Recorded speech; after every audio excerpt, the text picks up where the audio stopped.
everyone, I am Supriti Maity from Gajera International School. Today I am going to start with the topic named force and the pressure. Now what is force? As you know, simply the push or the pull on any object which results due to the interaction between the two objects is known as the force. There are various effects of force on the object. The first effect is that any stationary object, it makes the movement due to the force only. As you can see, the trolley which is like holding at one position, until and unless we applied any kind of force to it, it is unable to move. That means to make any object move from its stationary position, we need to apply some kind of force.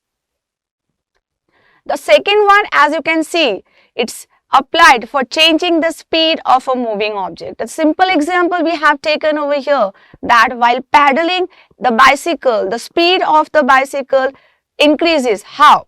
When we are applying some force, that is the muscular force on the pedal, the speed of the bicycle increases. So the second effect which we can see over here is the speed of any object will change due to the applying of the force.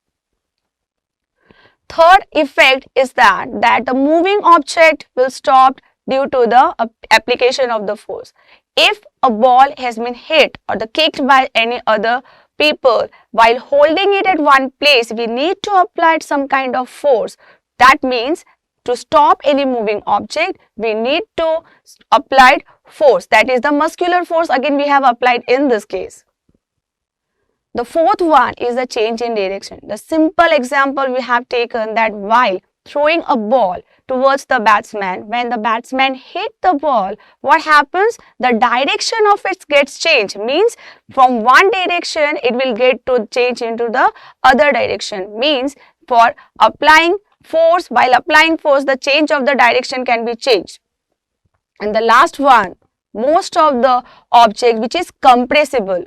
The compressible object can change its shape due to the application of the force.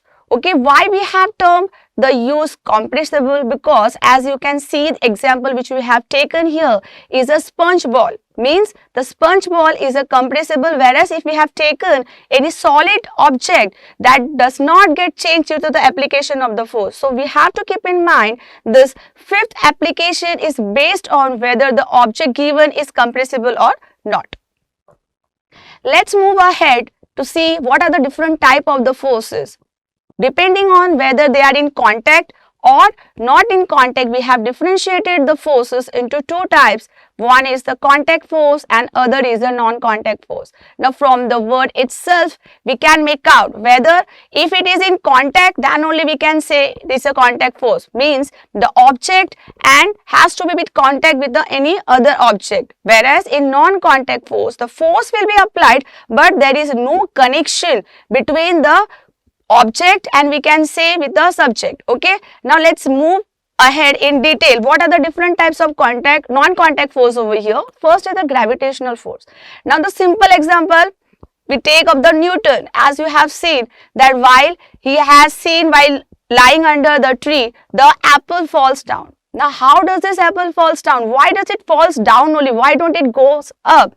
Because there is some force, it's acting between the land and the apple, and that force is a gravitational force. Now though this gravitational force does not have any connection or does not have any contact with the apple, okay, still it comes down due to the force. That's why the gravitational force will be termed as a non-contact force. And a simple example we have given over here, throwing of ball.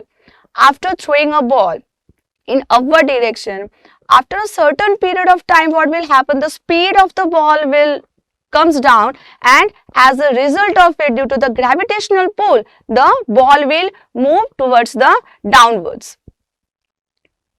Second is the magnetic force. As you know that in magnet, that are the two poles, okay, north pole and the south pole. The properties you must be knowing that the unlike poles attract each other while the like poles repulse each other. Now when you hold the like poles and try to connect both the poles, what you see that it's some forces have been applied, due to which what happens, both the poles try to move away from each other. This is an like best example we can say that we can experience that some force is existing between the two poles, but though they are not in contact with each other, even though the force is applied, that's why the magnetic force will also consider under the non-magnet or non-contact force we can say. Third one, the electrostatic force. Electrostatic means the electricity must be there. Okay, when we are talking about electricity, there must be some charges. Okay, now the electrostatic force work on the presence of the charges, that is the electrons and the protons.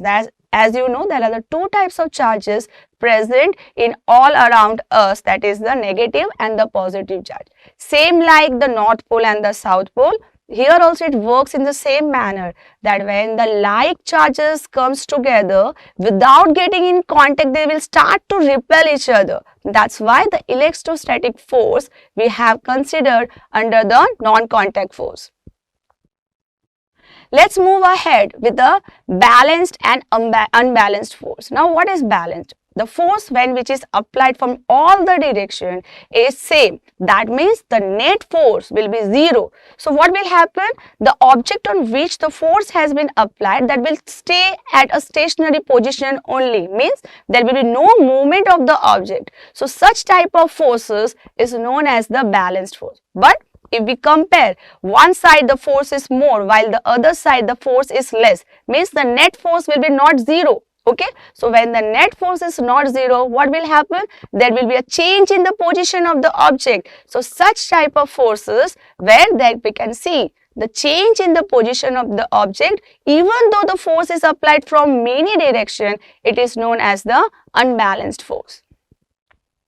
Now let's start with a new topic, that is the pressure. Okay, about the force we have already seen and its effect. Now we'll see about the pressure.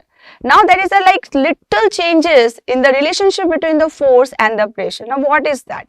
Now for force we do not need or we do not concern with any area, whereas for the pressure we need area, and the force which is applied has to be perpendicular to the area. That means as in the formula it has been seen that pressure is equal to force upon area. That means when the pressure is more, the area will be less, and when the area is more, pressure will be less, that is the vice versa. Okay, and the force and the pressure is equal. Okay, means in short we can say force is proportional to the, or we can say equally proportional to the pressure, whereas for area is inversely proportional to the pressure. There are various applications of the pressure in our day-to-day life, for like if we are sucking anything or drinking anything through the straw. Okay, there is a pressure. That the blood flows, the circulations of our blood, that is also takes place due to the pressure. That is a simple term we call as a blood pressure. Okay, then writing of pen through the pen, like the ball pen which we are using, without the pressure it is not possible at all for the ink to flow from the pen. Okay, so there are many applications of the pressure which we can say in our daily life. Now liquid pressure. This is a simple example which we have given over here, that we have made 3 holes on a beaker. As you can see, the hole which is present at the bottom, the speed of that hole is, the water from that hole is much higher compared to the top one. Why is it so? Because when we go deep inside the water, due to the more volume, okay, more weight, the pressure at the bottom is more. Okay, that's why when the pressure is more, the force will be more. As we have seen in the formula, pressure is equally proportional to the force. So here we have concluded that as the bottom is having more pressure, the force at the bottom is high, whereas at the top it is very much less compared to the bottom one. This is one model which is given of the nanometer, which is used to measure the pressure of a fluid. For the general, like any pressure, atmospheric pressure, we are using the barometer, but this is a special instrument which we are using for measuring the pressure of the fluid. Now as you can see, and one beaker or one container, one pipe or funnel like shaped structure is given. When we are dipping that inside the water, what will happen? The pressure of it will increase, and as a result the U-shaped tube which you can see on the other side, the level inside that water will rise up. So once again we have concluded over here what? That when we go deep inside the water, the pressure of the liquid will start increasing itself.